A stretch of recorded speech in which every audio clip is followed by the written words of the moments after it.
प्यारे बच्चों, स्वागत है आप लोगों का हमारे चैनल एजी एजुकेशन जोन पर। बच्चों, आज हम आपके लिए लाए हैं सामाजिक विज्ञान के पूरे किताब के जो महत्वपूर्ण प्रश्न है, जो कि महत्वपूर्ण लघु उत्तरीय दीर्घ उत्तरीय प्रश्न है।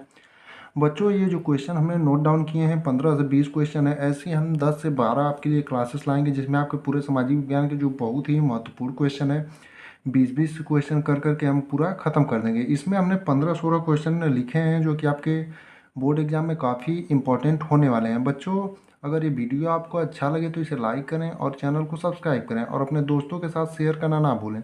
इसमें हमने जो प्रीवियस 5 से 6 साल से क्वेश्चन लगातार पूछे जा रहे हैं और बहुत ही इंपॉर्टेंट है, उन्हीं क्वेश्चनों को नोट डाउन किया है। ये जो भी हम क्वेश्चन बताएंगे, आप लोग इसे कहीं अपने कॉपी में नोट कर लीजिएगा और इसका आंसर लिख लीजिएगा। अगर आंसर आप लोग ना लिख पाएंगे तो हमें कमेंट करिएगा, ताकि हम इसका आंसर फिर आपको अगले दिन एक वीडियो बना करके बता दें। लेकिन हम उम्मीद करेंगे कि आप लोग 10वीं में पहुंच चुके हैं, तो आप इसका आंसर आराम से लिख लेंगे अपनी बुक से, या फिर क्वेश्चन बैंक या कहीं से लिख सकते हैं। दोस्तों, आइए देखते हैं क्वेश्चन कौन कौन से हैं और क्या कितने इंपॉर्टेंस हैं इनके। ये जो पहला क्वेश्चन है वो है, नेपोलियन द्वारा किए गए सुधारों का वर्णन कीजिए। यानी जो पहला क्वेश्चन आपसे पूछा है वो है, नेपोलियन द्वारा किए गए सुधारों का वर्णन कीजिए। ये जो क्वेश्चन है वो बहुत ही इंपॉर्टेंट है। अगर आप लोगों को ये नहीं विश्वास है तो जाके अपना जो प्रीवियस ईयर पेपर है उसमें जाके देखिए। आपका क्वेश्चन बैंक कुछ दिनों में उपलब्ध हो जाए मार्केट में, उसमें देखिएगा, या अपनी बुक में उसमें दिया होगा कि कौन कौन से सालों में ये क्वेश्चन पूछा है। या फिर P/Q का जो एक सीरीज आता है उसमें आप लोग देख सकते हैं, क्योंकि ये क्वेश्चन बहुत ही बार पूछे जाएंगे गए होंगे। जो क्वेश्चन हमने नोट डाउन किए गए हैं, जिसे आप लोग ध्यान से गौर कीजिएगा।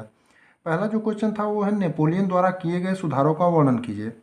इसमें दूसरा जो हमारा इंपॉर्टेंट क्वेश्चन है वो है, जर्मनी एकीकरण का संक्षेप में वर्णन कीजिए। यानी जर्मनी एकीकरण से आप क्या समझते हैं, ऐसे भी पूछ सकता है। या फिर ऐसे पूछ सकता है, जर्मनी की एकीकरण का संक्षेप में वर्णन कीजिए।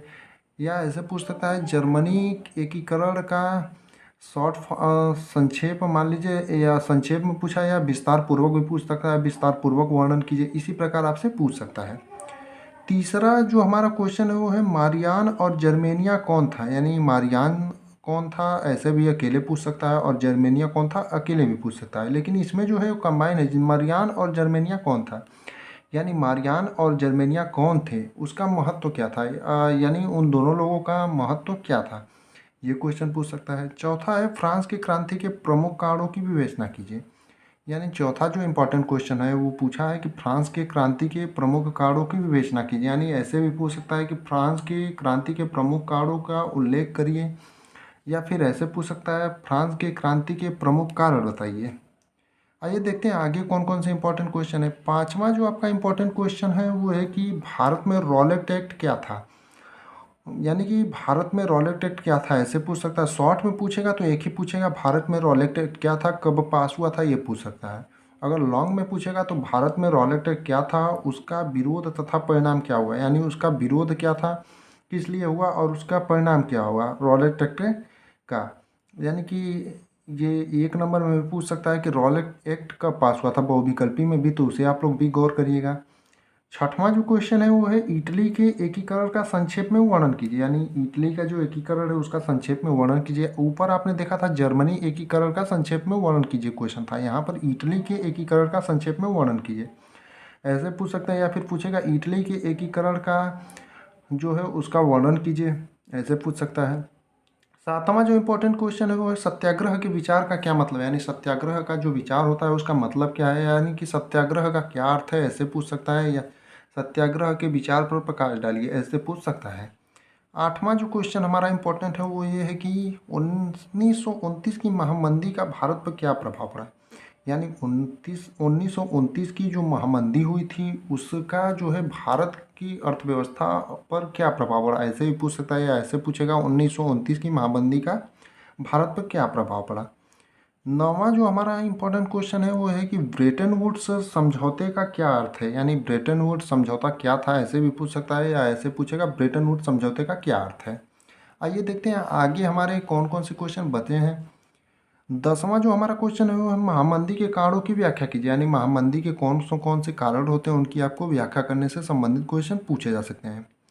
11वां जो क्वेश्चन है वो है, गांधी जी की नमक यात्रा का वर्णन कीजिए। यानी गांधी जी ने जो सत्याग्रह किया था नमक से उस सत्याग्रह का आपको वर्णन करना रहेगा। यानी ये भी पूछ सकता है गांधी जी की नमक यात्रा का वर्णन कीजिए, या ऐसे पूछ सकता है गांधी जी की नमक सत्याग्रह का उल्लेख कीजिए।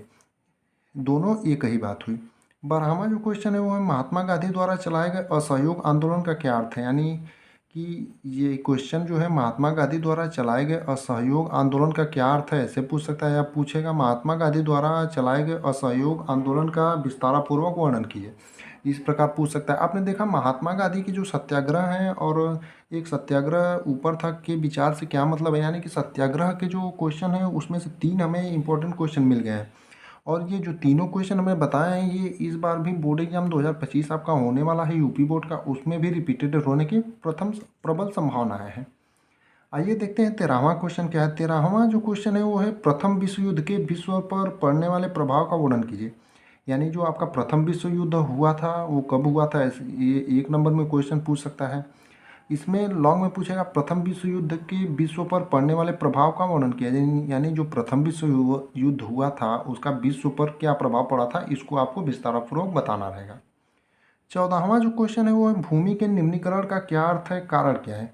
यानी भूमि का निम्नीकरण का अर्थ क्या है ये बताना रहेगा आपको, और उसके कारण बताने रहेंगे। 15वां जो क्वेश्चन है वो है छापे खाने, यानी जिसे प्रिंटिंग प्रेस के नाम से जाने जाते हैं। ये भी पूछ सकता है छापे खाने का भारत में सर्वप्रथम आविष्कार कब हुआ था। भारत में सर्वप्रथम प्रिंटिंग प्रेस कहाँ उपलब्ध कराई गई थी, ऐसे भी पूछ सकता है। ये जो क्वेश्चन है आपको लॉन्ग में पूछेगा छापे खाने प्रिंटिंग प्रेस के आविष्कार से समाज पर क्या प्रभाव पड़ा। यानी कि जब छापे खाने प्रिंटिंग प्रेस का आविष्कार हो गया उसके बाद से समाज पर क्या प्रभाव पड़ा उसका उल्लेख करिए। यानी कि समाज पर पड़ने वाले प्रभाव पर प्रकाश डालिए, ऐसे भी पूछ सकता है। बच्चों इसमें हमने जितने 15 क्वेश्चन आपको बताए हैं ये बहुत इंपॉर्टेंट क्वेश्चन है, और पिछले 6 से 7 सालों के एग्जामों में लगातार रिपीटेड हुए हैं, इसलिए हमने इसको आपको बताया है। ये क्वेश्चन आप लोग कहीं नोट डाउन कर लीजिएगा ताकि आपको बोर्ड एग्ज़ाम जो आपका होने वाला है 2025 में उसको अगर ये रिपीटेड हो तो आपको करने में आसानी हो।